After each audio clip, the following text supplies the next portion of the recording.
네, 안녕하십니까. 안녕하세요. 박수 한번 쳐주시고. 네, 오늘은 저당권부터 시작하겠습니다. 131쪽. 네, 저당권.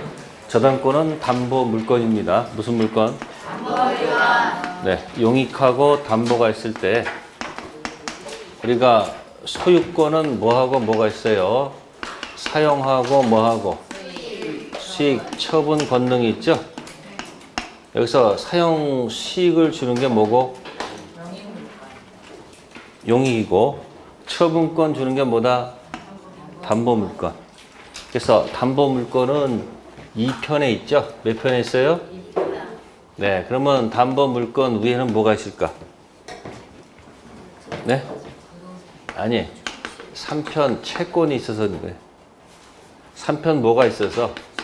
채권이 있어서 카센터 주인 자동차 뭐하고? 유치할 권리가 생기고, 3편 채권이 있어서 전당포 주인, 동산 담보권은 뭐가 있고? 질권이 있고, 3편 채권이 있어서 은행에서는 부동산 담보권 뭐 갖고 있다? 저당권 갖고 있다. 그 얘기예요. 그래서 저당권은 독자적으로 있는 것이 아니고 반드시 뭐가 있습니다? 채권. 그래서 여기 보시면은 131쪽 맨 위에 보시면은 네, 그게 이제 부동산 담보 대출이에요. 무슨 대출이요? 부동산 담보 대출. 부동산 담보 대출이라는 말을 많이 들었죠? 이걸 이제 법률 용어로 바꾼 게 뭐냐면 대출은 이제 소비 대차라고 그래요. 무슨 대차요? 소비 대차. 돈을 빌렸으면 금전, 쌀을 빌렸으면 쌀. 소비 대차 계약, 그러니까 소비 대차 몇 편에 있는 거예요? 3편 채권 소비 대차 계약이 있단 말이에요. 그러면 대주가 있고 뭐가 있어요? 차주가 있어요. 대주가 뭐가 되고 채권자가 되고 빌려 쓰는 사람은 뭐예요? 차주. 그러면 채권자는 채무자한테 그 얼굴만 보고 빌려주면 뭐라 그러죠 우리가?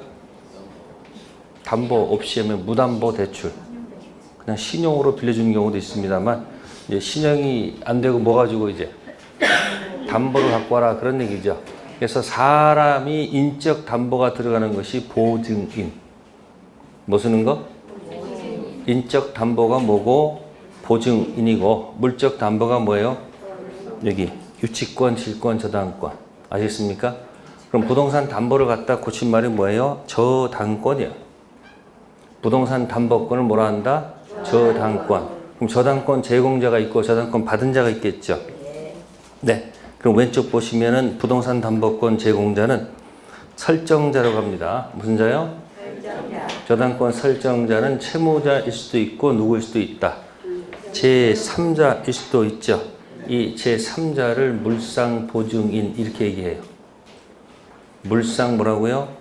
보증인. 살면서 이런 제3자가 많이 있으면 좋을 텐데 거의 찾아보기가 힘들죠.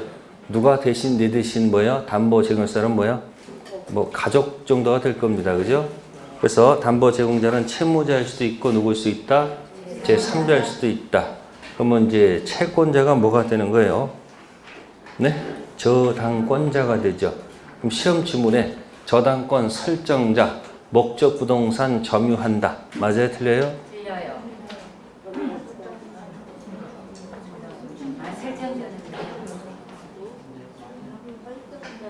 여러분들이 사람 이름 때문에 자꾸 헷갈리면 안 돼. 그게 기초라고 합니다. 공부 이것저것 주워서 외워봐야 의미가 없어요. 사람 이름이 제대로 안 됐으면 어떻게 된다? 실수합니다. 제가 저당권 설정자라고 했지. 그거 보시면은 저당권 설정자가 뭐예요? 점유하지. 우측의 저당권자는 뭐 하지 않는다? 그럼 주인공은 설정자입니까? 저당권자입니까? 지상권자, 지상권 설정자, 주인공이 누구예요? 전부 다 권자가 주인공이야. 지상권자, 지역권자, 전세권자, 질권자, 저당권자. 아셨습니까? 그러면 저당권은 누구 시각에서 보고 있는 거예요? 저당권자 시각에서 보고 있는 거예요. 아셨어요?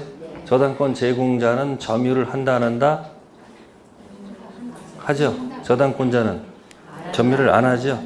그래서 무슨 변제는 있어요? 우선 변제가 있죠. 그럼 유치권하고 저당권이 많이 비교가 될 수 있겠죠. 유치권은 설정자가 있습니까? 없습니까? 없어요. 저당권은? 있죠. 그러니까 유치권 뭐는 없고, 네? 유치권 설정자란 말은 존재하지 않습니다. 근데 저당권 설정자는 존재하죠. 그 이유는 뭘까요? 이건 계약했으니까. 이건 뭐가 아니고 계약이 아닙니다. 그래서 유치권자는 있어요, 없어요? 유치권자는 있죠? 무슨 권자도 있어요? 저당권자가 있죠? 그래서 유치권자는 뭐가 생명인데, 점유가 생명인데 이걸 인정 안 하죠? 여긴 여긴 뭘 하지 않는다. 무슨 변제는 있다? 우선 변제가 뭐다? 물상대랑 연결돼 있죠. 그래서 여기는 뭐가 없다는 거?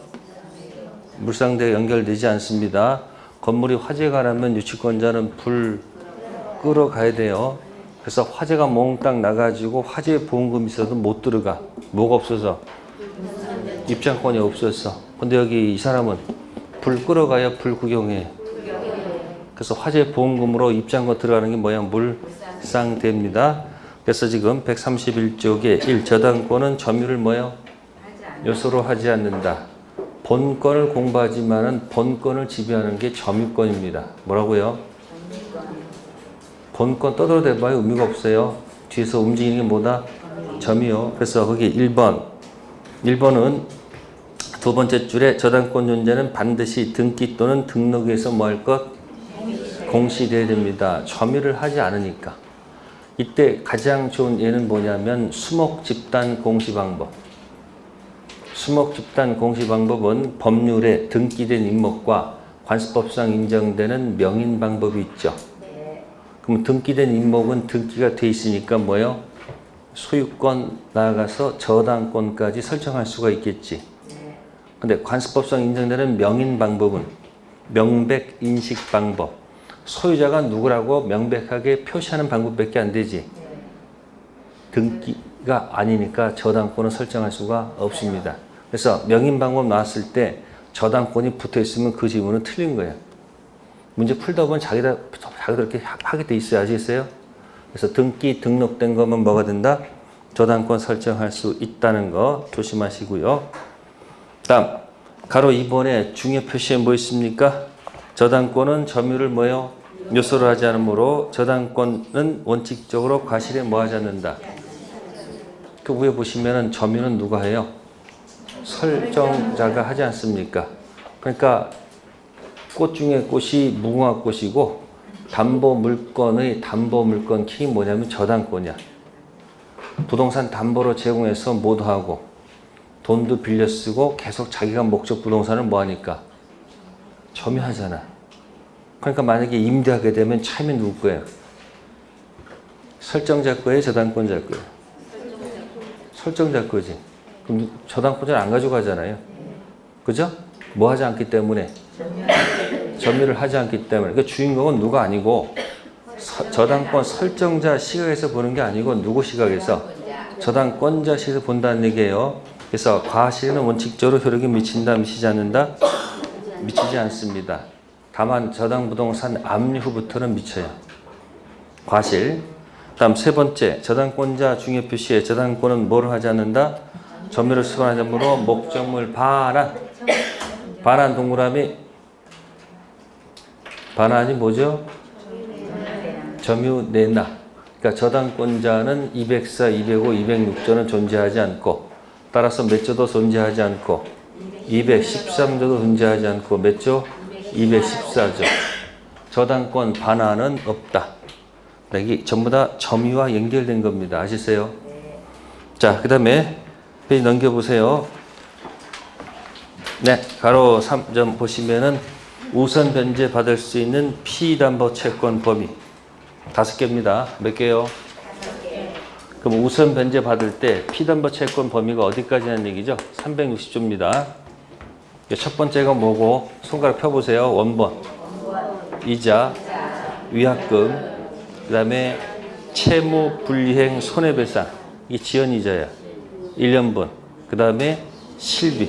그래서 손가락을 이렇게 하셔가지고 5개 중에서 이 세 개는 잘 안 건드리고 꼭 건드리는 게 두 개야. 특히 무슨 이자? 지연이자 몇 년분? 끝에 거 실행비용 포함되어 있죠. 네, 이것이 두 가지가 페이지 좀 넘겨보시면 근저당이 나와요. 무슨 저당이요? 140쪽 가시면은 피담보 채권 범위가 있을 거예요. 무슨 범위요? 그럼 근저당도 채무가 확정되면은 저당권 되죠? 그죠? 그걸 똑같다. 거기도 원본 들어갈 것이고 이자 들어갈 것이고 위약금 들어가는데 그 두 가지는 조심하셔야 돼요. 지연 이자는 1년분에 하나지 않는다는 것. 네? 두 번째, 실행 비용이 포함되지 않는다는 것. 그러면 이것을 따로 기억하지 마시고 이렇게 기억하란 말이에요. 이렇게. 무슨 저당에서는?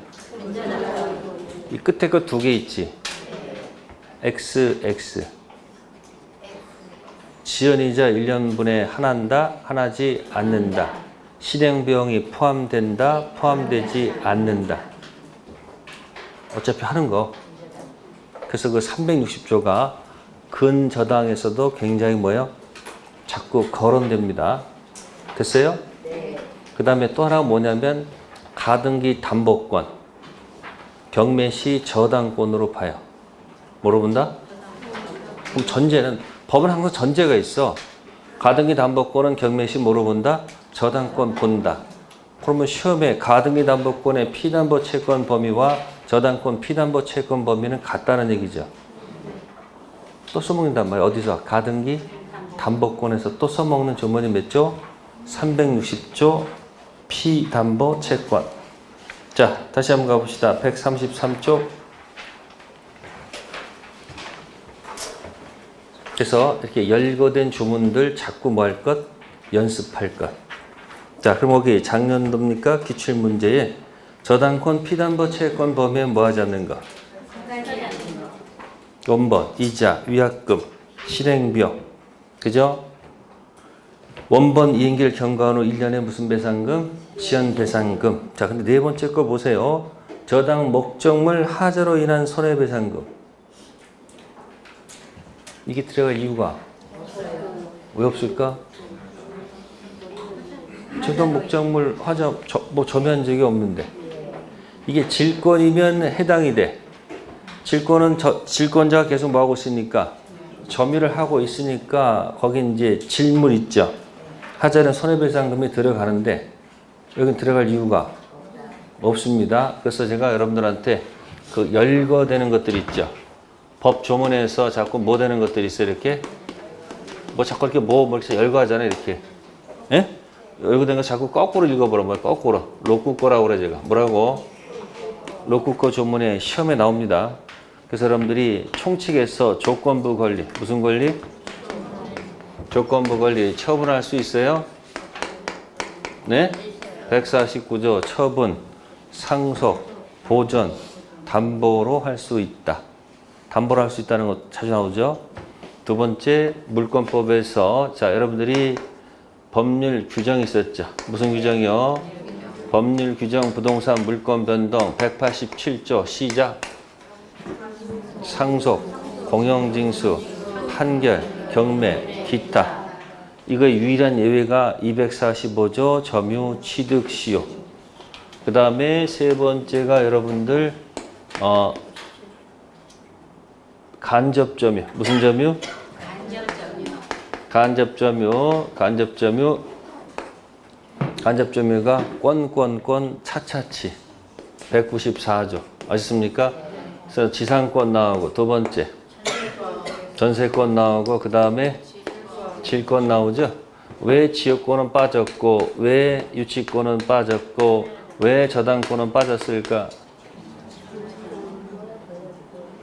주인이 점유를 내려주죠. 지상권. 그러니까 주인이 뭐가 돼요? 간접점유, 현재점유. 전세권 점유 내려주죠. 그러니까 간접점유가 되고 현재점유가 됐죠.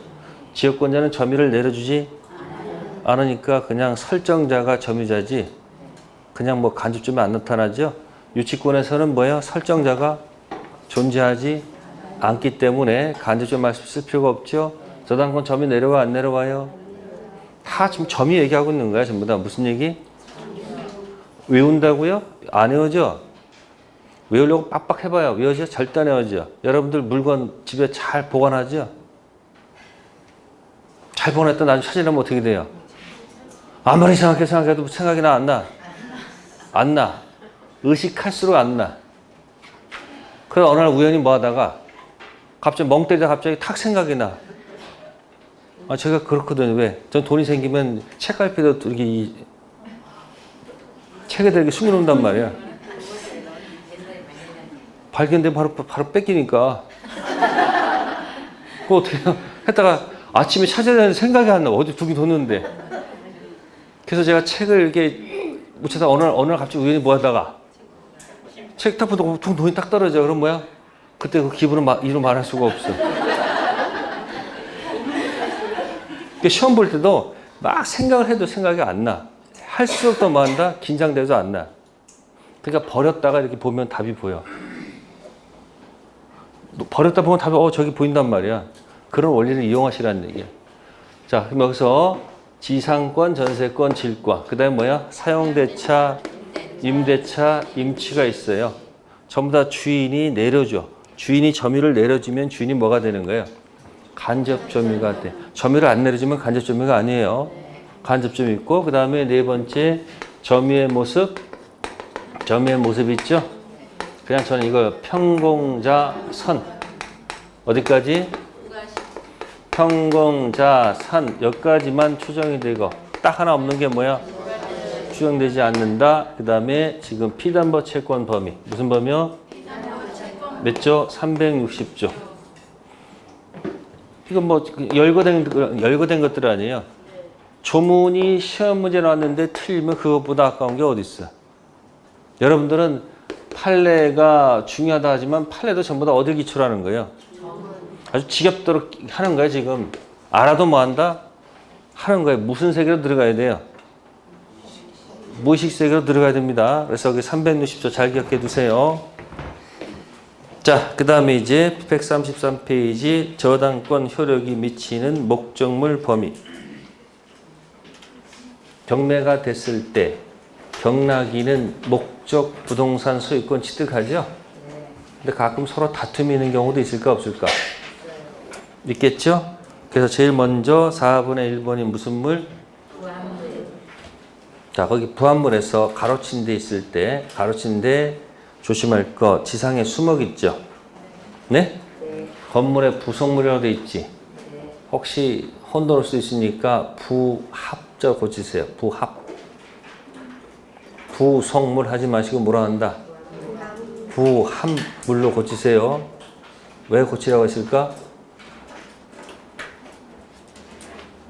이 건물에 부속된 물건 이런 뜻인데 이제 부속물로 고치면 여러분 헷갈리니까 뭐로 쓴다? 부합물. 왜 그랬을까? 기억나는 거 없어요? 기존 건물 허락 중축 구분 소유가 안 되면 부합한다. 그래서 무슨 물로 가고? 부합물로 가고 구분 소유 대상이 되면 부합하지 않는다. 부속물. 그 부속물은 기존 건물과는 독립된 거죠. 그러니까 부속물에는 저당권 효력이 미친다 안 미친다? 안 미칩니다. 근데 어디는 미친다? 부합물에는 뭐 한다? 미친다. 그래서 경락인은 어디까지? 부합물은 취득할 수는 있어도 뭐는? 부속물은 취득할 수가 없다. 그건 구분 소유가 되어 있는 것 별개의 것입니다. 아시세요? 그거 조심하시고. 다음 종물에도 효력이 미친다 안 미친다?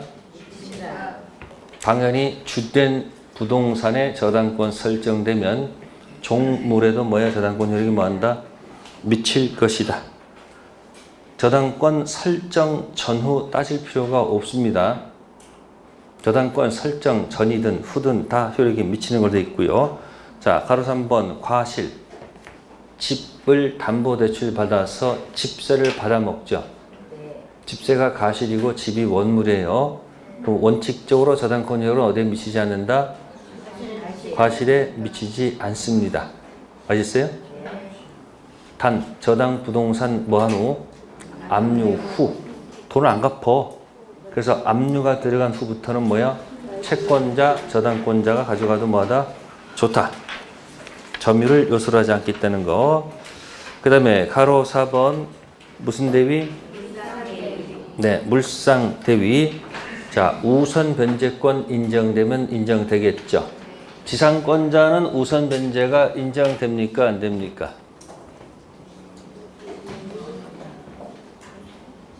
질문할게. 지상권자는 경매권이 있습니까? 지상권자는 경매권이 있습니까? 물어봅시다. 경매하려면 왜 경매를 하죠? 아니, 뭐 받을 게 있어야지 경매하는 거 아닐까? 그럼 지상권자 지료 주기로 약속했습니다. 그럼 지료를 지급한 건 돈 받아 나갈 겁니까? 받을 게 아니에요. 받을 게 아니지. 그러니까 지상권에서는 경매란 말이 자체가 존재하지. 아니 뭐 받을 게 있어야 될 거 아니에요. 지역권도 지료 지급이 요소는 아니죠. 유상 무상 다 가능하지. 설령 지료 준다 하더라도 받을 건 아니잖아. 그러니까 지역권에서는 경매란 말이 존재할 이유가 아니 생각하면서 공부하란 말이야. 내 말은 전세권은 경매권이 있어요 없어요? 왜? 전세권은 전세금 지급한다고 돼 있잖아. 그럼 전세금 나중에 돌려받을 거예요? 돌려받지 않는 거예요? 돌려받을 금액이지. 그러니까 뭐도 주고 경매권도 주고 또 경락대금들은 모두 입장권도 줄 수밖에 없죠. 그죠? 유치권자는 경매권 인정됩니까?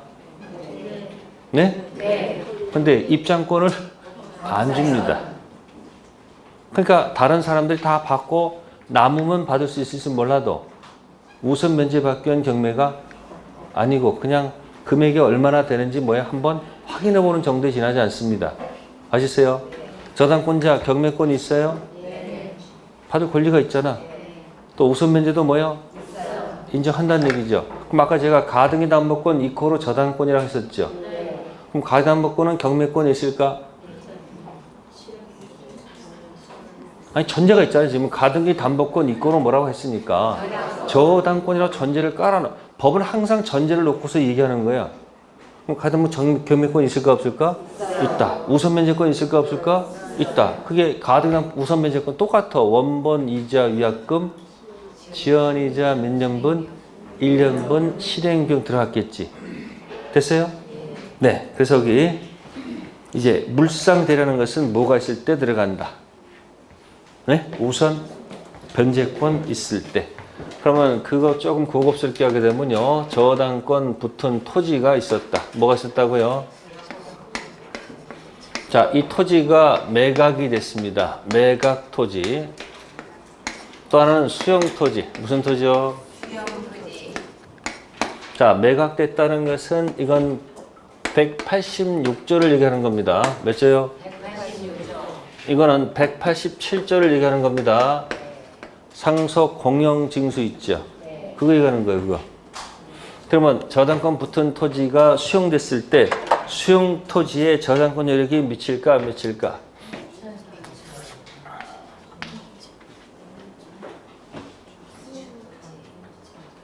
매각 토지 말이 없이 팔아먹었네. 매각 토지에 혈액이 미칠까 안 미칠까? 미친다 안 미친다에 제일 민감해요 여러분들이. 맨날 미친다 안 미친다 뭔 소리야 저게. 그 법에서 쓰는 용어예요. 이 말은 무슨 얘기냐면 효력이 여기에 미치면 원래 저당권의 목적이 뭐예요? 이 토지를 뭐해서 이 토지를 뭐해서 돈 안 갚으면 경매해서 무슨 대금에? 경락대금에 들어가는 게 목적 아닙니까? 여기 들어가서 이거 뽑아가는 거 이거 뭐 원본 이자 위약금 지연이자 1년분 실비 뽑아가는 게 목적이야. 그러면 이게 효력이 미치면 어떤 일이 발생해요? 효력이 미치면 수용토지 여전히 뭐 하셨다는 거예요? 아니 여전히 뭐 하셨다는 거예요? 경매 할 수 있다는 얘기예요. 그럼 무슨 대금 들어가서? 경락대금 들어가서 배당 받으면 된다 이야기예요. 아시겠어요? 혈액이 안 미치면 어떻게 되는 거예요? 혈액 안 미치면 경매할 수가 없다는 거예요. 그럼 무슨 대금이 없다는 거예요? 경락대금 없다는 얘기예요. 아시겠어요? 그러면 수용토지에는 뭐가 나와요? 보상금이 있을 거 아니에요. 그럼 어디 못 들어가면 어디로 들어가서 이 보상금 들어가서 여기 들어가서 뭔가 입장해야 되지 않을까? 그죠? 혈액이 미칠까 안 미칠까? 정답은 안 미친다는 거예요. 여기 뭐 하지 않는다? 미치지 않습니다. 그럼 여기는 미칠까 안 미칠까? 느낌상 미치겠지. 이때 이제 총칙에서 첫 파트 나오는 거 원시취득과 승계취득을 기억하셔야 돼. 원시취득과 무슨 취득? 승계취득. 오른쪽은 원시취득이야. 무슨 취득이야? 이쪽은 승계취득이야. 그러니까 이 수용한 자는 전 주인 관련된 저당권은 뭐 하지 않는다? 아니 삭제되고 간단 말이에요. 이성계가 고려를 딱 폐하고 그다음에 조선을 뭐예요? 원시취득했죠? 그럼 고려의 냄새가 나면 돼 안 돼? 그러니까 다 뭐 해버리고 다 절단시키고 갔잖아요. 그게 무슨 취득? 그러니까 여기는 혈액이 안 미치니까 뭐 할 수가 없어. 경매할 수가 없단 말이에요. 그럼 경락대금이 존재하지 않잖아요. 그러니까 어디로? 입장권을 어디로? 보상금으로 옮겨갔다 이야기예요. 무슨 대비? 물상 대비. 그러면 매각토지는 이게 승계죠. 그럼 여전히 혈액이 미친다는 얘기는 이 매각토지를 뭐 할 수 있다는 거예요? 경매할 수 있어서 무슨 대금 들어가서? 경락대금 들어가서 배당 받으면 되는 거지. 매각대금에 무슨 대금에? 매각대금에 입장권 가져갈 문제는 아니겠죠. 또 저당권 붙은 토지를 살 때는 어떻게 살까요? 시세에서 저 금액만큼 뭐하고 저거 빼고 사지 않았을까? 그러면 이 입장권을 이리로 간다는 것은 말이 돼야 안 돼요? 안 되죠? 그래서 무슨 대의할 때? 물상 대의할 때 두 가지 기억하세요. 제목은 매각토지 반대화살표 수용토지만 적어놓으세요. 다 그렇게 생각하지 마시고요. 무슨 토지? 매각토지와 무슨 토지? 수용토지 해놓고 수용토지는 원시, 매각토지는 뭐다? 승계. 생각한다면 그 다음부터 할 수 있을 거예요. 원시 되겠으니까 기존에 했던 저당권은 삭제되겠죠. 그죠? 그러니까 경락대금 없으니까 어디로 들어가야 돼요? 보상금 청구권으로 들어가야 되겠죠. 근데 매각토지는 무슨 취득이니까? 승계니까 저당권 계속 안고 가는 거예요. 그러면 경매에서 경락대금 받으면 되는 거지. 어디는 관계가 없다. 매각대금에서는 물상되는 말을 써서는 안 된다. 그래서 이 물상대입니다. 그래서 지급 또는 인도 전 압류가 들어가면 돼요. 특정성을 유지시켜서 하는 겁니다. 저당권자 꼭 본인이 할 필요 없어요. 제3자가 하더라도 특정성은 그대로 유지가 될 것이다. 자, 그거 됐고요. 그 다음 밑에 이제 5번. 목적 토지의 건물 무슨 경매? 자, 일괄 경매는 어디서부터 시작해야 됩니까? 여기서 시작하는 거 아니죠? 여기서부터 시작해야 되겠죠? 예? 토지의 저당권 설정 당시 아무것도 없었다, 같았다, 달랐다. 그래서 먼저 법지를 먼저 생각하셔야 됩니다. 그래서 이 그림이 같을 때 여기서 뭐가 있다? 법지가 인정되죠. 처음부터 아무것도 없으면 법지 인정할 수가 없죠. 여기도 법지 인정할 수가 없죠. 결과를 봅시다. 법지가 없으니까 여기는 건물이 뭐가 될 것이다? 철거될 수밖에 없는 운명이고, 법지가 인정되면 계속 토지를 사용할 수 있으니까 건물을 뭐 할 필요가 없어요.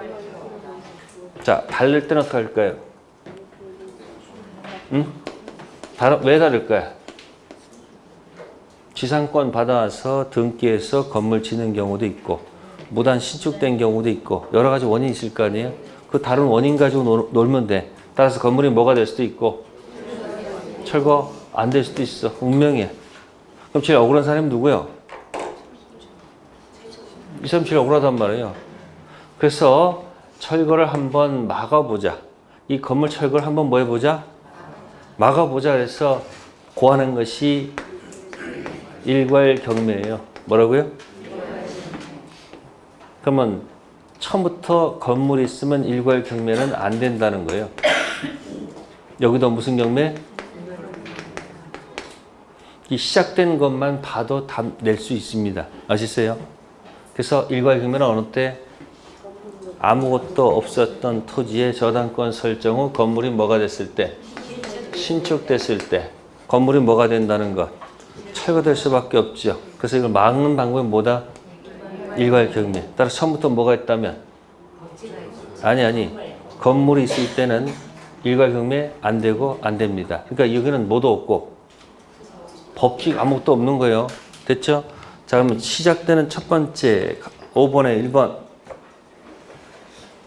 저당권 설정 당시 지상에 건물이 없을 거. 저당권 설정 후 저당 토지상의 건물이 신축된 경우에 한하여 365조가 적용된다. 따라서 저당권 설정 당시부터 토지에 뭐가 있었다면, 건물이 있었다면 일괄경매 문제는 뭐 하지 않는다? 뭐 이미지 기억하고 계십니까? 아무것도 없을 때 시작된 게 뭐예요? 법지 없어서 무슨 경매? 일괄경매. 같으면 뭐가 있으니까? 법지 있으니까 일괄경매 할 이유가 없지. 다르면 뭐도 없고 법지도 없고 일괄경매 할 이유도 없죠. 자, 가로 2번입니다. 저당권 설정자가 축조하여 소유하는 건물일 것. 저당권 설정 후 저당권 설정자 이후의 제3자가 건물을 뭐한 경우 축조한 경우에는 일괄경매 청구권이 뭐 되지 않는다? 성립되지 않는다. 또한 저당권 설정자가 건물 축조 후 이를 제3자에게 뭐 했을 때 양도하더라도 법정상권 뭐 하지 않는다? 성립하지 않습니다. 결국 그 문장만 박스하면 그건 뭐예요? 왼쪽에다 쓰세요. 경매 당시. 경매 당시 밑에다가 다르다. 그런 얘기예요. 경매 당시 뭐라고요? 토지 소유자하고 건물 소유자가 뭐하다? 다르면 무슨 경매 안 된다? 일괄경매 할 수 없다는 얘기예요. 그러니까 보세요. 아무것도 없었다. 경매 당시 같아야지 일괄경매할 수 있는 거예요. 그럼 그 밑에도 중요 표시 있죠? 네? 저당권 설정자로부터 저당 토지한 용의권 설정받은 자가 토지의 건물을 뭐한 경우 축조한 경우라도 그 저당권 설정자가 건물 소유권을 취득한 때 민법 360에 정한 일괄경매 청구의 취지에 비춰볼 때 설정자가 건물을 축조한 경우뿐만 아니라 이와 같은 경우에도 저당권자는 토지와 함께 건물에서 경매를 뭐 할 수 있다? 청구할 수 있다. 이걸 압축하면 경매 당시 같다 이야기입니다. 경매 당시 뭐라고요? 같다. 그럼 경매 당시 같을 때 무슨 경매 할 수 있는 거예요? 일괄 경매 할 수 있다. 그 얘기죠. 다음 세 번째, 저당권자의 선택의 자유입니다. 저당권자는 반드시 일괄 경매를 청구하는 것은 아니고 자신의 자유로운 뭐에 따라서 선택에 따라서 토지만을 뭐 할 수 있으며 이러한 경우 경락에는 법지 제한을 받는다 받지 않는다? 받지 않습니다. 왜? 원래 법지 있었어요? 없었어요? 없었죠. 그럼 거기 3번은 뭔지 아세요? 왼쪽에다 영어로 쓰세요. can입니다. can. 뭔 캔이요? 일괄 경매, 토지 경매, can. 일괄 경매는 의무가 아니고 뭐요? 선택할 수 있다는 얘기죠. 그러니까 지금 그 문장을 정리한 것이 오른쪽 표예요. 오른쪽 표 보이십니까? 나대지 저당권 설정 후 건물이 뭐가 됐다? 신축됐다. 밑으로 내려가서 경매 당시 뭐하면? 토지 건물 소유자가 뭐하면? 같다면. 자, 밑으로 내려가면 뭐예요? 토지와 건물 일괄 경매 캔 가능이죠? 토지 경매 캔이죠. 근데 우측에 경매 당시 만약에 뭐하다면 다르다면 뭐 할 수 없어요. 일괄 경매 할 수 없고 오직 토지만 경매 머스트지 뭐. 그러면 색깔을 가시고요. 토지 경매 캔, 토지 경매 해야 함 있죠. 그거만 색깔 칠해보세요. 토지 경매 캔 색깔 칠하시고 토지만 경매해야 함 쭉 색깔 칠해보세요. 했어요? 자, 토지만 경매 캔 토지 경매해야 함 있죠. 건물 철거해야 됩니까? 건물 철거될 필요가 없습니까? 건물 철거됩니까? 건물 철거할 필요가 없습니까? 계속 물어보는 거예요. 그래서 법제 없다고 아까 얘기했잖아. 그러니까 뭐만 경매 들어가면 건물 철거해야 된다니까. 출발에 뭐가 없었다고 그랬어. 아니 건물 이거 법지 없다고 그랬잖아. 일괄 경매하면 한 사람이 경납받으니까 건물 철거 문제가 없지. 근데 끝까지 뭐만 경매를 해붙여버리면 법지가 없잖아. 그럼 건물 뭐 해야 돼요? 철거해야 돼. 출발에 뭐가 없어? 아까 건물이 뭐만 경매하면 법지 없어요. 건물 뭐 해야 된다고? 철거해야 돼요. 아시겠어요? 그래서 그 나돼지부터 시작하는 것을 거기서 보지 마시고 이 그림에서 보란 얘기예요. 철거돼야 되겠죠? 그래서 한번 막아보자는 게 뭐죠? 그럼 일경매하면 어떻게 된다고? 경매 당시 뭐하면? 같으면 일괄 경매가 들어가면 철거될 필요가 없지만 만약에 뭐만 들어가면 건물 철거해야 돼. 또 다르면 뭐만 경매해야 돼? 그러면 건물 뭐 해야 돼요? 철거해야 돼. 일괄 경매가 됐을 때면 철거 문제가 없다는 얘기예요.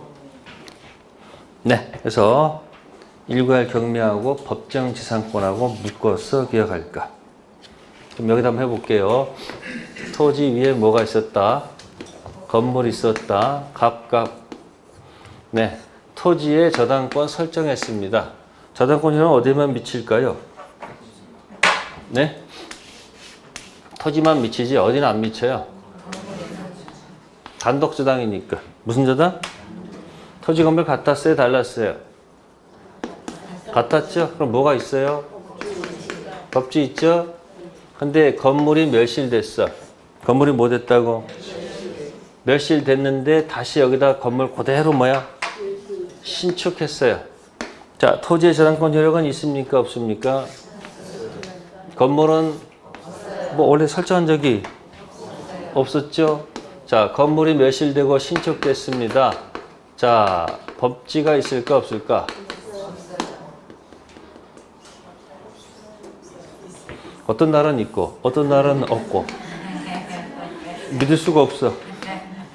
네, 토지에도 뭐가 설정되고 저당권 설정되고 어디도?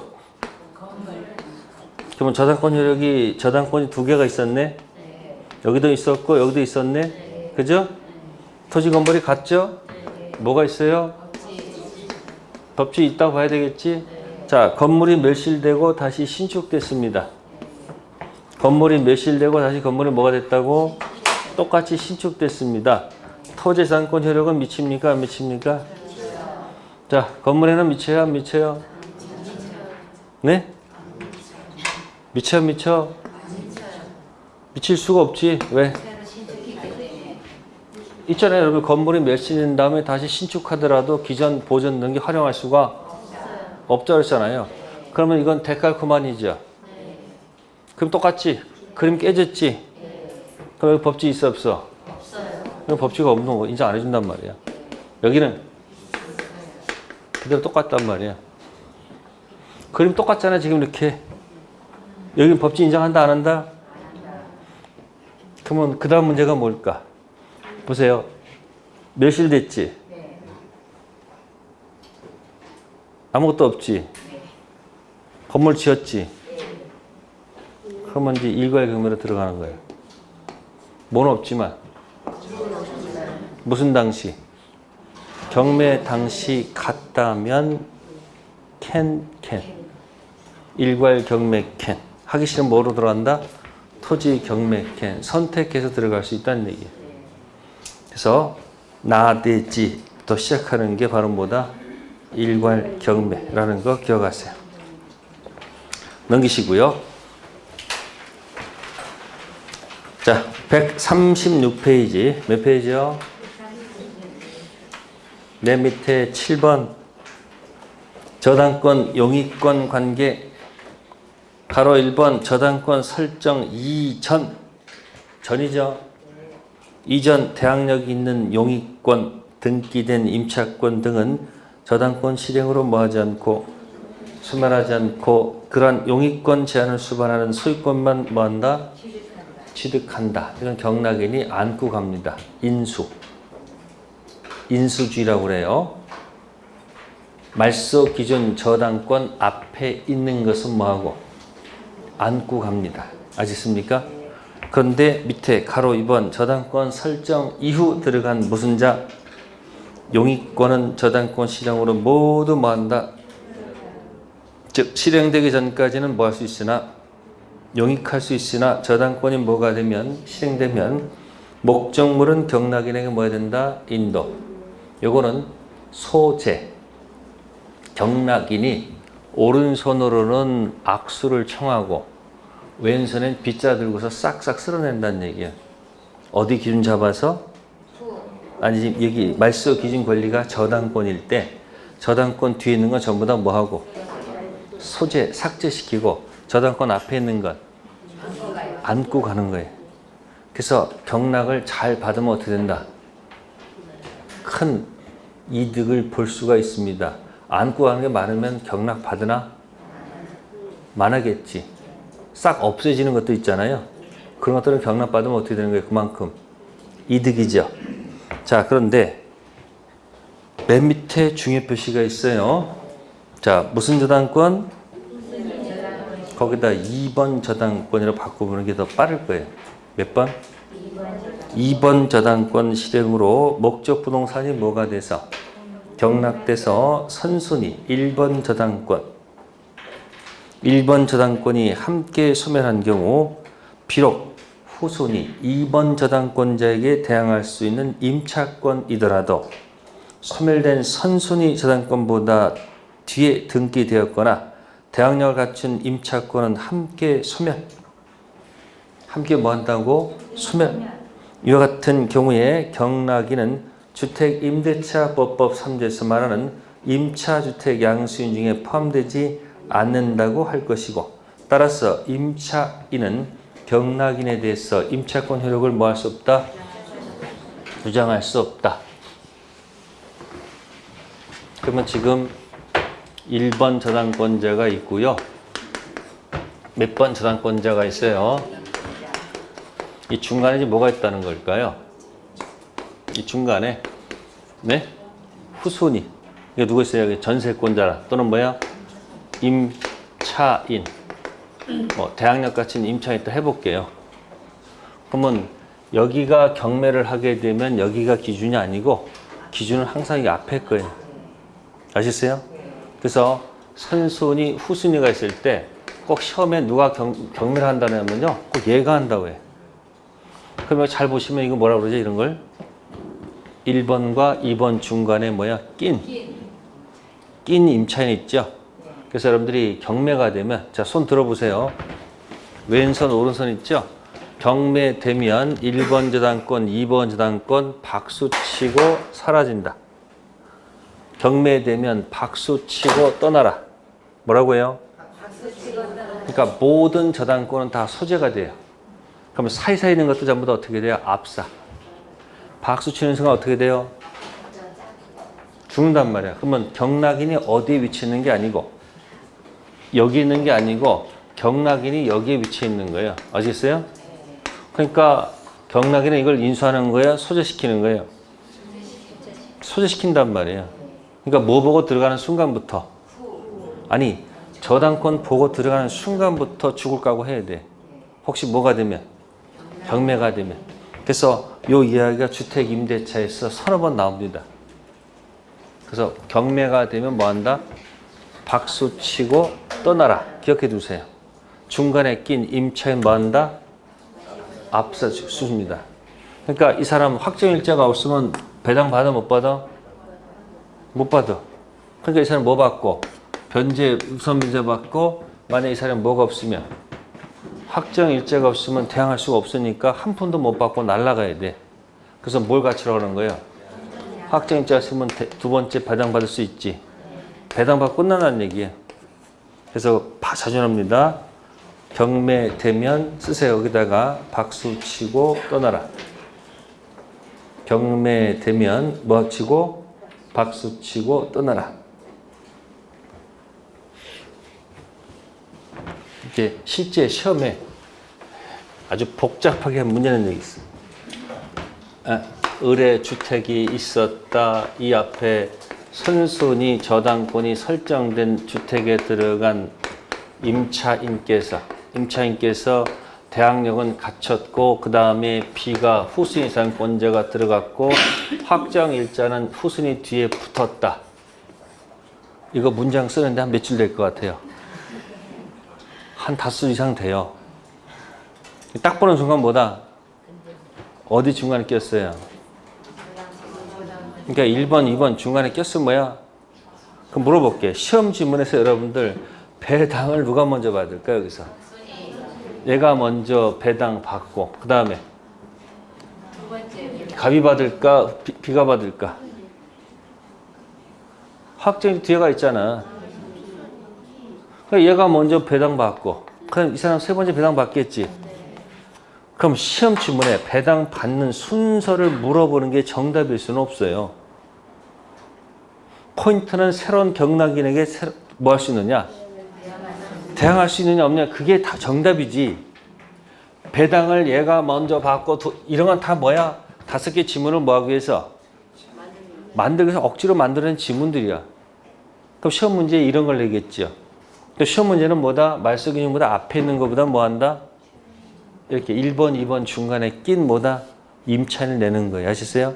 그래서 1번, 2번 딱 나오는 순간 뭐 한다? 중간에 있으면 박수 치고 뭐 한다?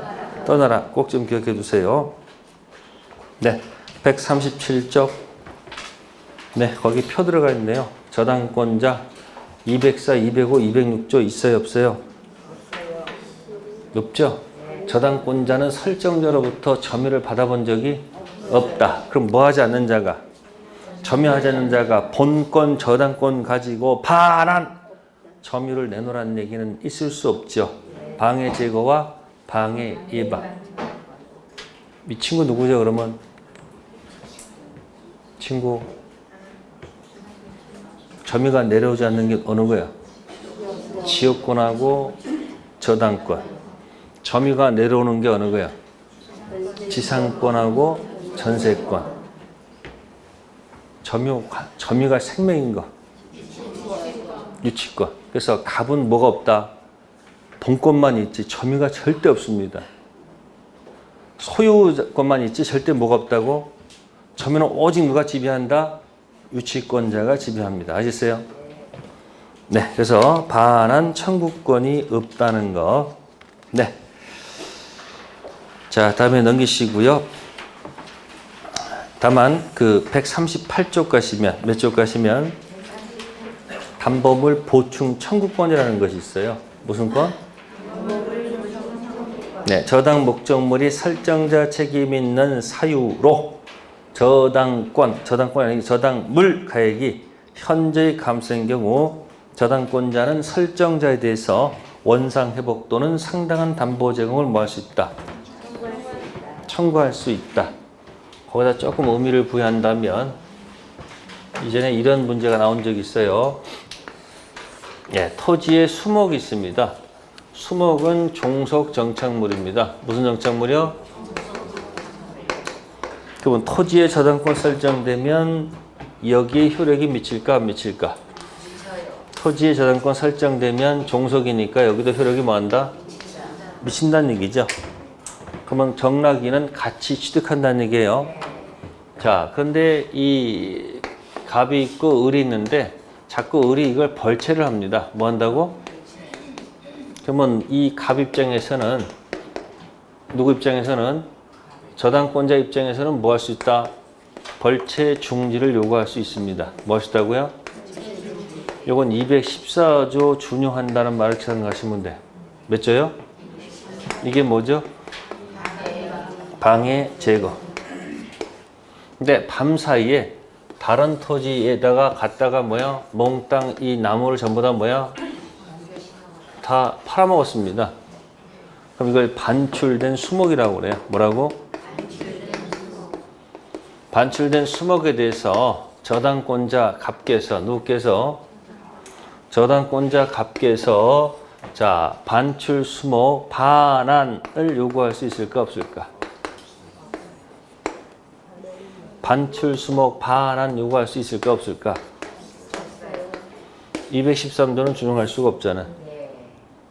이 사람은 뭐 한 적이 없기 때문에 어디다가 가져가려고. 그러니까 뭐 할 수 없다는 거예요? 반출 수목은 뭐 할 수 없다? 반환 요구할 수가 없어요. 그러나 갑이 을한테 얘기할 수 있어요. 네가 한 짓이니까 좋은 말 할 때 이거 뭐 하라? 원래대로 돌려놔라. 뭐라고요? 원상 회복해놔라. 이게 만약에 여의치 않으면 뭐하라? 다른 담보물을 뭐야? 제공하라. 그게 담보물 보충이야. 뭐는 없지만 반출, 수목, 반환은 안 되지만 무슨 청구권을 던져서 담보물 보충 청구권 던질 수 있다는 얘기죠. 그러니까 벌채 중지는 할 수 있지. 벌채 중지는 가능하지. 근데 반출, 수목, 반환은 안 되지. 그 대신 그 사고 일으키는 자한테 뭐 한다? 다시 뭐 하라? 원상 회복 또는 뭐다? 저것만큼 다른 담보물을 보충하라고 요구할 수 있지 않을까? 그럼 연결이 돼요? 뭐는 안 되지만 벌채 중지는 가능하지만 반출, 수목, 반환은 안 돼. 대신 뭐 한다? 네가 사고 쳤으니까 도로 원상 다른 담보 갖고 와라라고 보충 청구권 들어가면 됩니다. 네, 그렇게 해서 한번 정리하시고요. 자, 아까 근저당에서 무슨 저당에서 네, 피담보 채권 범위 꼭 끝에 거 두 가지 조심하셔야 돼요. 그죠? 다음 또 하나 물어보겠습니다. 거기 채무 최고액 있죠? 140페이지 채무 최고액 있죠? 채무 최고액 출발해서 나중에 채무가 뭐가 돼요? 확정되죠. 확정되기 이전에는 주된 채무가 뭐해도 소멸해도 밑으로 내려가면 저당권은 소멸하지 않습니다. 부정성을 뭐 하지 않아요? 적용하지 않죠? 그래서 채무가 뭐가 되면 확정되면 주된 채무가 죽으면 종된 죽겠지. 그러니까 뭐 하기 전만 확정 이전만 부정성이 좀 다소 완화가 돼 있고 확정된 이유는 부정성 들어가죠. 그래서 여기 보시면은 부정성 뭐 하지 않는다? 적용하지 않는다고 돼 있죠. 이걸 부정성 완화라고 해요. 유치권은 부정성이 엄격한데 근저당은 부정성이 좀 뭐가 돼 있다? 좀 완화되었다. 뭐 그런 뜻이에요. 자, 그럼 여기 채무 최고액이란 말 있죠. 동그라미 하시고 채무 최고액 질문할게요. 채무 최고액은 채무자가 책임지는 한도액을 의미한다. 맞을까 틀릴까? 채무 최고액은 채무자가 책임지는 한도액이다. 틀린 질문이에요. 채무자가 책임지는 한도액이 아니고 채권자가 경락대금에 들어가서 배당받을 수 있는 뭐예요? 최고치를 의미하는 거예요. 만약에 책임 한도액을 의미하면 채무 최고액이 10억이었는데 10억 플러스 만약에 알파가 나왔어요. 뭐가 나왔다고? 채무 한도액을 얘기하면 어디까지만 책임지면 돼? 책임지는 한도액이 아니지. 그러니까 다 책임져야 된다는 얘기야. 누구는? 채무자는 최고액 플러스 알파가 나왔을 때 전 금액에 대해서는 뭘 해야 돼요? 자기 빚에 책임을 져야 돼, 안 져야 돼? 져야 되는 것이죠. 따라서 채무 최고액은 뭐가 아니고 채무자가 책임지는 한도액이 아닙니다. 채권자가 경락금 들어가서 배당받을 수 있는 뭐다? 최고치를 의미하는 거예요. 네, 그 정도까지만 얘기하겠습니다. 공돈당은 생략할게요. 네, 쉬었다 하겠습니다.